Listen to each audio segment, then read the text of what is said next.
महाप्रभु धवलेश्वर महाप्रभु कलानंदीरु धड़ा होइथिबा महाप्रभु धवलेश्वराय नमो नमः।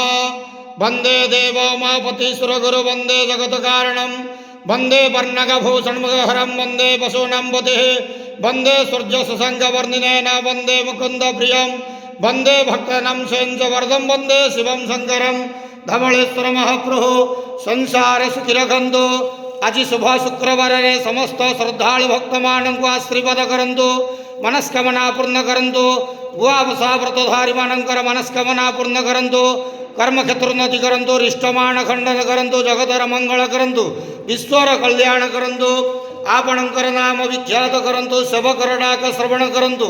महाप्रभु धवलेश्वराय नमः। धवलेश्वराय नमो नमः। संसार सुखी रखंत आनंद केवार। हरि बोलो। ओम नमः शिवाय।